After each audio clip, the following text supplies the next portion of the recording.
Welcome back to the Black and Gold Standard Podcast. And today we're going to get into our mock draft 2.0. So this is our second one. And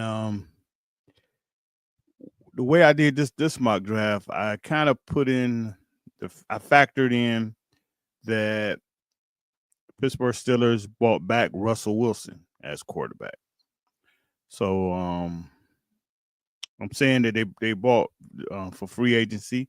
I'm saying they bought Russell Wilson back. I'm saying that they probably at this point signed a cornerback, for through free agency, and I'm gonna say that they some kind of way they got another veteran wide receiver.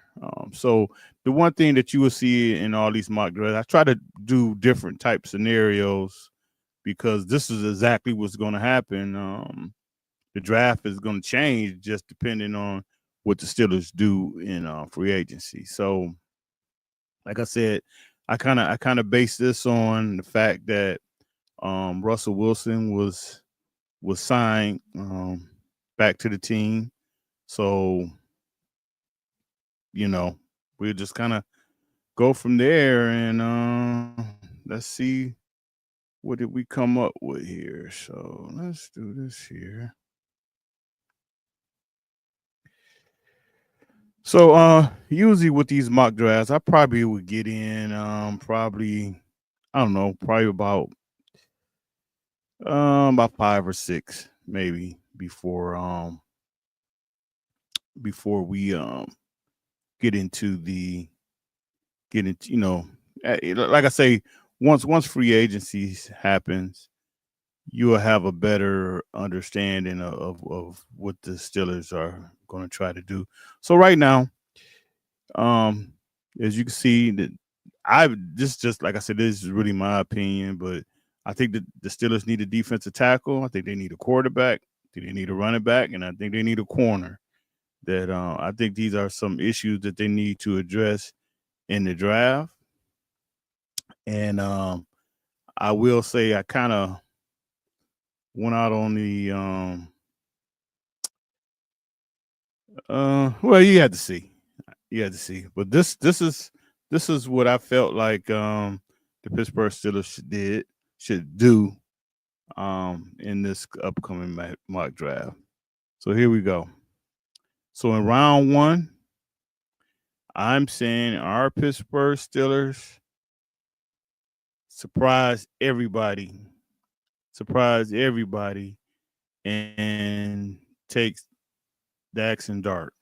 And I know a lot of people are going to say, "Oh, you can get him in the second round," and you probably could. But my thing is, if you believe in the person, and honestly, the Steelers, um, I don't think he will fall to 52 in the second round.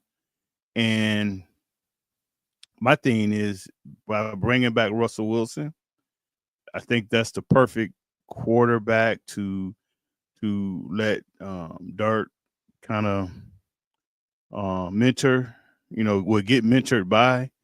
And I just think this is going to be a great pick for the Steelers. Like I say, a lot of people, the other quarterbacks are getting hyped, but when I look at his film, obviously, and it ain't just him. This is with the other quarterbacks too. Yeah, I know in the Senior Bowl he kind of struggled a little bit taking the snap from center, but every quarterback coming into the NFL now is going to be that way because none of them do it anymore. They all shotgun, and that's just something they have to learn. So I think with having Russell Wilson there to mentor him and to watch him play, I think this would be a great situation. I mean, for the most part, they're kind of similar, similar. And well, I mean, he's actually a little bigger than Wilson, but for the most part, they're kind of dissimilar type quarterback guy that want to push the ball down the field. Um, he's mobile. I mean, he's not he's not a Lamar Jackson type, but he can move. He can move. He got a little. He runs with a little power. You know, if you watch his film, you see him. He plays with a little moxie and you know you'll see him. You know, running that ball real hard and actually running some guys over. So, um, I I um I just think this is a pick that would really shock a lot of people, but I think in the long run, it would totally work out for the Steelers, and I think they could have a quarterback of the future. I mean, hey, the last time somebody went down this road, you know, in Ole Miss was well first round at least was Eli.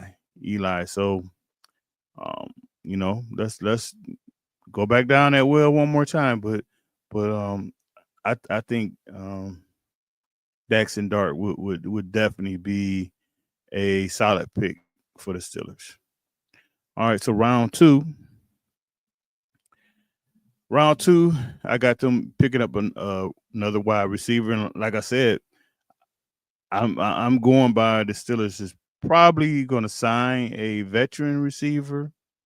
And I mean, now it won't be like a T Higgins or anything like that, but I can see some guys maybe getting released, and the Steelers, you know, taking a shot on one of those guys and bringing um Higgins in. And the one thing now, it's not the Higgins that everybody probably wanted, but I think this is a solid pick. The only thing that I want to see from him is I want to see because he's going to be at the combine. I want to see what he runs. I mean, I watched the film on him, and I really couldn't gauge what his speed was. I mean, you know, he's a taller guy, so he takes some long strides, and sometimes with them taller guys, they don't really look like they're moving that fast, but they're actually, you know, they actually are moving fast. So that's just the one thing I would want to see with him is what his speed really is. I mean, if he's a 4.6 or something like that, that's probably not going to work. He gonna have some problems separating. But at 6'3", if he can run low 4.5s, obviously you know high 4.4s, you know that's the question I kind of want to see. We know what his speed actually is. 6'3", 217 pounds, so he's a bigger guy. So you're thinking, like I say, if the Steelers bring in another veteran receiver, you're going to have Pickens because I do not think Pickens is going anywhere. I think the Steelers are going to keep him. So that'll give you the veteran receiver, Pickens, Higgins, Calvin Austin, and Roman Wilson. So that's 5 right there. So that's pretty much your receivers room. And also this will kind of give you some protection as far as if Pickens don't want to act right and you know he's having issues that it doesn't hurt the team that you don't have a confident receiver out there. So you know with the second pick again, I will go Jalen Higgins. All right, let's move it on. Third round, which to me, I don't think this guy gonna be here in the third round, but when I did the draft, he was still there. So Travion Anderson. The one thing I like about him, I mean, now as far as what the Steelers like to do, he's 5'10", 208 pounds. So he's kind of smaller than what the Steelers usually like their running backs. But if you watch his film, he's a great blocker. And that's like the number one thing with most running backs that they have to catch on. I mean, you know, most guys, hey, you see the hole, run through the hole. That's not a problem, especially if they had a speed, which I have no doubt that Henderson is he's gonna run in the 4.3s. He's gonna run a 4.3, and it's gonna, you know, he's gonna get the Steelers a legit guy that can make some big plays. 'Cause that was one of the Pittsburgh Steelers' biggest problems: no explosive plays. And this is a kid that's going to make explosive plays from running the ball and popping something long, catching a screen pass and taking a little short screen pass, 50, 60 yards. This is the guy. So I think to get him in the third round, that would be major a major hit right there. So that's who I have, for the Steelers taking in the third round, Trayvon Henderson. So let's move on. Fourth round, Jameer Caldwell, defensive tackle, 6'2", 342 pounds. And this is what the Steelers need. This is your nose tackle. And you can get Bennett out of there. Don't have to play nose tackle anymore. Put him at one of the defensive ends and then Hayward will play the other defensive end. Now you have your nose tackle that's going to take up blocks and get that push, but also going to be able to take a double team, and that's going to allow Patrick Queen and Peyton Wilson, a lot of those guys to run free.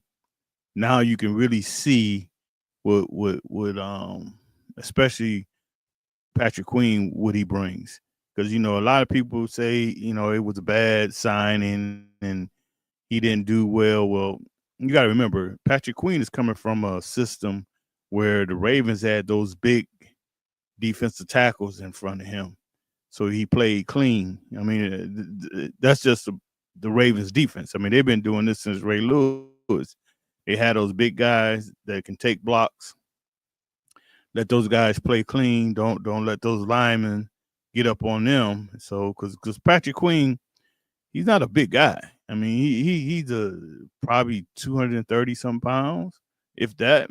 So if he dealing with guards and tackles getting up on him, that's going to be a problem. But now Caldwell will give you a guy that can take on double teams, keep those guards and tackles off the linebackers, and let the linebackers run around and make plays.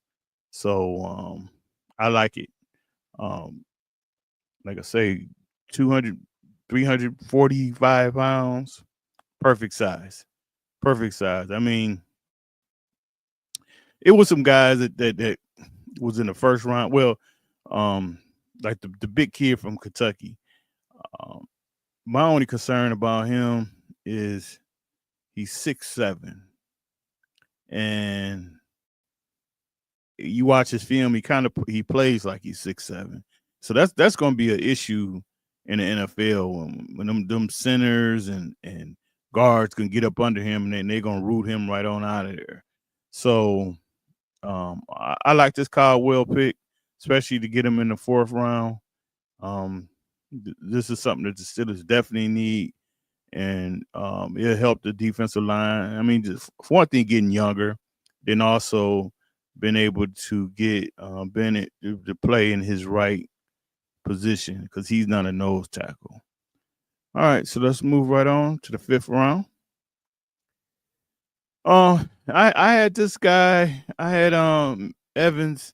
I think I had him in my first mock draft also. I just don't think that uh, Pruitt gonna be back.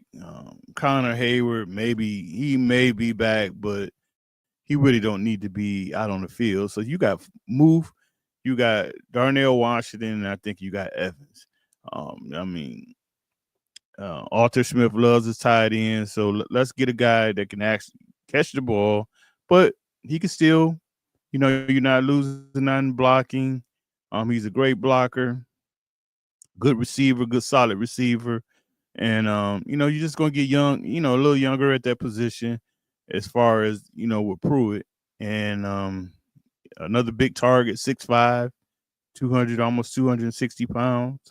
Um, not not a bad thing because the one thing about Move, he's a terrible blocker.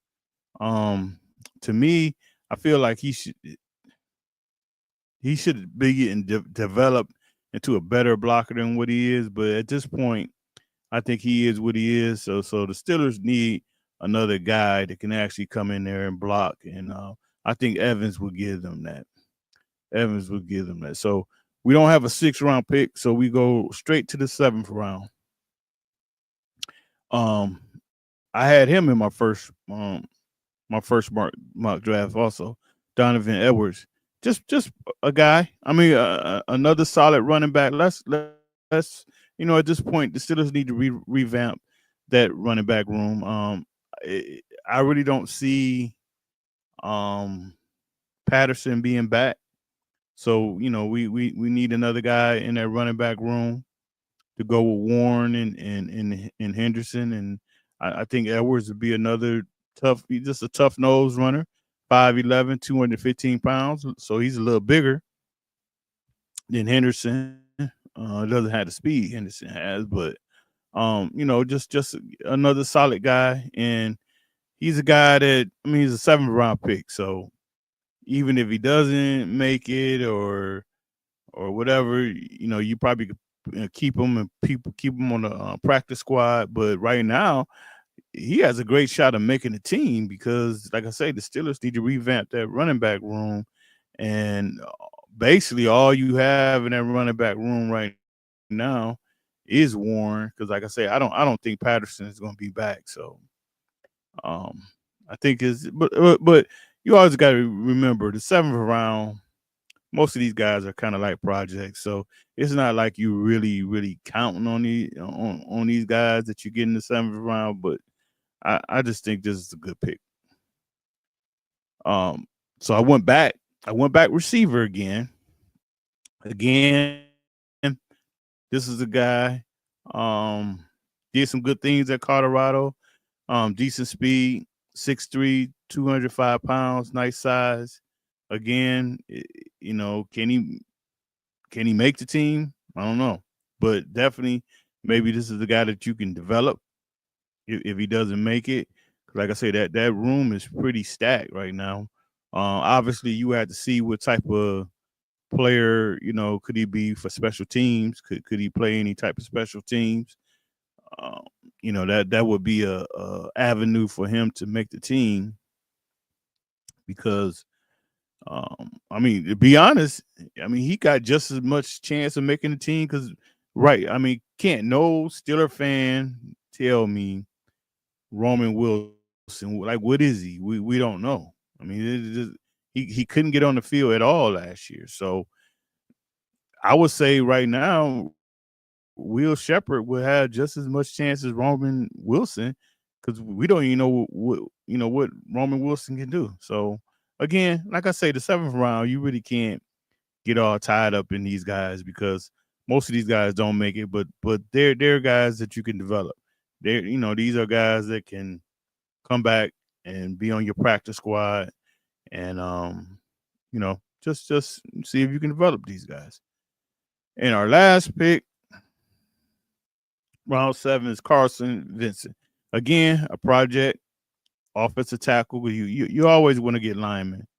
6'6", 314 pounds. Alabama A&M.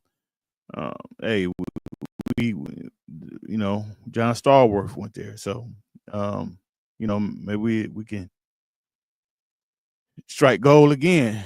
But like I say, it's just a guy that you bring him in, and I don't know, can Pete Myers develop? He can't even develop the 1st round guys we got. But anyway, this is a guy that hopefully you could bring in, like I say, decent size.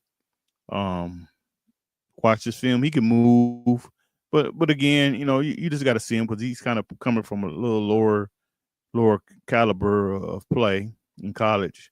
But again, he's another guy that either he can make it or you put him on the practice squad and see what you got there. So that's my that's my mock draft 2.0. And we probably wait like another week or so, or maybe 2 weeks, and we'll come out with 3.0. So that is it for now, and until next time, I talk to you guys later. Take care.